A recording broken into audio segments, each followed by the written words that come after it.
Hello friends, வணக்கம் and welcome to கோமூஸ் kitchen. நாம் இன்னைக்கு பார்க்க போகிற ரெசிபி கோதுமை ரவா பொங்கல்.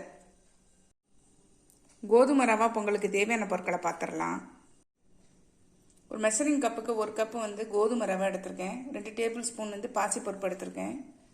1.25 கப்புலேருந்து 2 கப்பு வரைக்கும் நம்ம வெல்லம் எடுத்துக்கலாம். வெல்லத்தை தட்டி எடுத்திருக்கேன். நான் 2 கப்பு எடுத்திருக்கேன். கொஞ்சம் முந்திரி பருப்பை உடச்சி வச்சுருக்கேன். கொஞ்சம் கிஸ்மிஸ் பழம், 3 ஏலக்காய். நம்ம ரவா பொங்கலை குக்கரில் தான் செய்ய போகிறோம். நான் குக்கரை சின்ன குக்கர் வச்சுருக்கேன். இதில் கோதுமை ரவையை சேர்த்தாச்சு. அது கூடயே பாசி பருப்பும் சிம்மில் வச்சு கருக விடாமல் ஸ்லோ ஃப்ளேம்லேயே வச்சு நல்லா வறுத்துக்கலாம். கொஞ்சம் வாசனை வரும், அந்த அளவுக்கு வறுத்துக்கலாம்.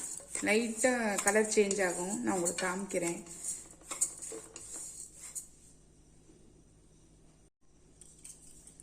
நல்ல வாசனை வருது. இந்த அளவு வறுத்தா போதும். ஸ்லோ ஃப்ளேம்லேயே வச்சு வறுத்தாச்சு. நம்ம இப்போ இதுக்கு மெஷரிங் கப்புக்கு 1 கப்பு ரவை எடுத்துருந்தோம், கோதுமை ரவை. இப்போ இதுக்கு 3 கப்பு நம்ம தண்ணி விட்டுக்கலாம்.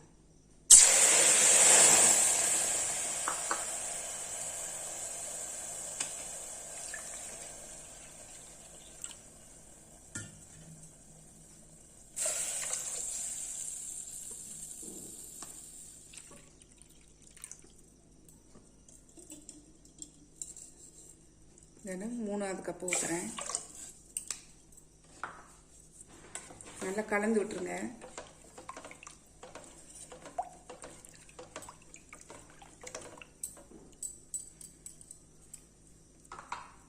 லேசாக கொதி வந்தோடனே நம்ம மூடிடலாம் குக்கரை.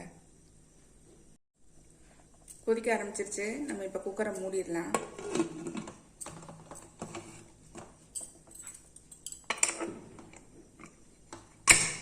ஸ்லோ மீடியத்தில் வச்சு நம்ம ஒரு 2லேருந்து 3 விசில் விடலாம்.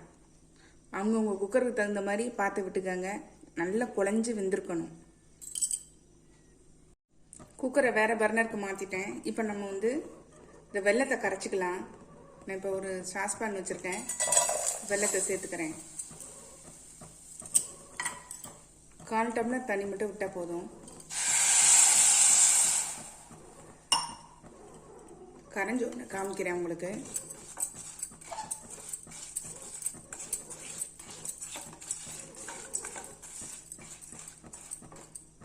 கரைச்சி வச்சதுக்கப்புறம் நம்ம வடிகட்டி அந்த வெந்த கோதுமை ரவை கலவையில் சேர்த்துடலாம். இப்போ இது கரையட்டும். கரைஞ்சி ஒன்று காமிக்கிறேன் உங்களுக்கு. குக்கரை திறந்துட்டேன் பாருங்கள், நல்லா வெந்துருச்சு குழைவா. நம்ம இப்போ இதில் கரைச்சி வச்சிருக்க வெல்லத்தை சேர்த்துடலாம்.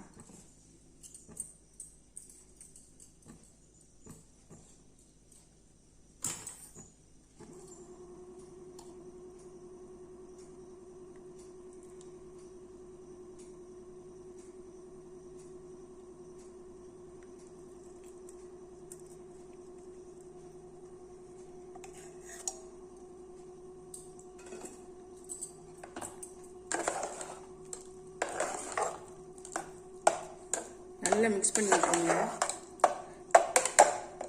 இதெல்லாம் ஒன்றா சேர்ந்து நல்லா கட்டியாகி வரணும்.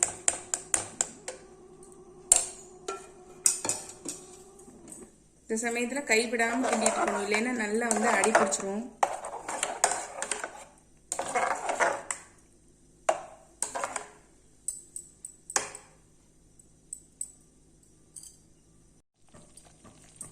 நல்லா கெட்டியாயிடுச்சு பாருங்கள். நம்ம இந்த ஸ்டேஜில் இதை கீழே இறக்கி வச்சுக்கலாம். அதுவே இந்த சூட்லேயே கெட்டியாகி பொங்கல் நல்லா சாப்பிட்ற மாதிரி நல்லா திக்காக இருக்கும். அந்த பொங்கல் மாதிரியே இருக்குங்க. நம்ம சர்க்கரை பொங்கல் எப்படி இருக்குமோ அதே டேஸ்ட்டில் இருக்கும். அதுவும் நம்ம இப்போ இறக்கிட்டு திராட்சை முந்திரி தாளிச்சு கொட்டிடலாம். அடுப்பில் தாளிக்கிற கரண்டி போட்டிருக்கேன். நெய் 1 ஸ்பூன் விட்டுருக்கேன்.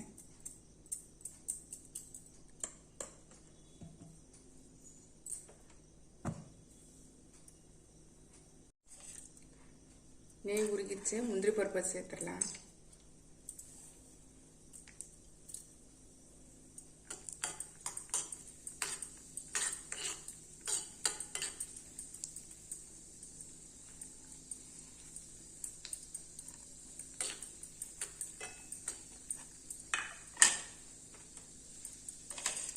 கிஸ்மிஸ் பழத்தையும் சேர்த்துட்றேன்.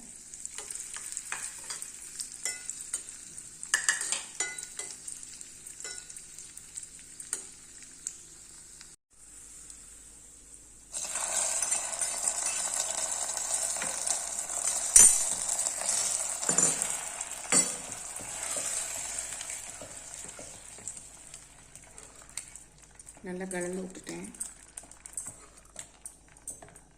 இப்போ ஏலக்காய் பொடி இதில் சேர்த்துடலாம்.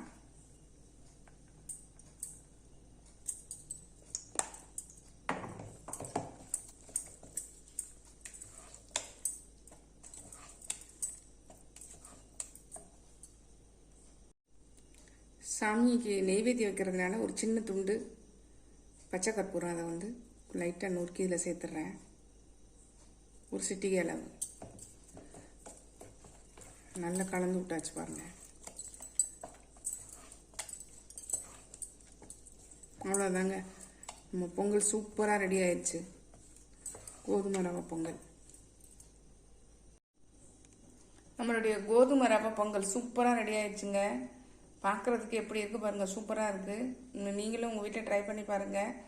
இந்த பண்டிகை நாட்களுக்கு நெய்வேத்தியமாக இதை வைக்கலாம். அதே மாதிரி ஈவினிங் ஸ்நாக்ஸுக்கு நீங்கள் செஞ்சு கொடுத்தாலும் குழந்தைங்களுக்கு வந்து ஹெல்த்தியான ஒரு டிஷ்ஷாக இருக்கும். ட்ரை பண்ணி பார்த்தா கமெண்ட்டில் சொல்லுங்கள், லைக் பண்ணுங்கள், ஷேர் பண்ணுங்கள், சப்ஸ்கிரைப் பண்ணுங்கள், பக்கத்தில் பெல் ஐக்கானை கிளிக் பண்ணுங்கள். நாளைக்கு வேற ஒரு ரெசிபியில் உங்களை சந்திக்கிறேன். Bye, thank you. அனைவருக்கும் இனிய புத்தாண்டு நல்வாழ்த்துக்கள். பாருங்கள் எப்படி இருக்குன்னு தெரியுதா? பொங்கல் சூப்பராக இருக்குங்க. டேஸ்ட்டும் பயங்கரமாக இருக்குது. கண்டிப்பாக ட்ரை பண்ணி பாருங்கள்.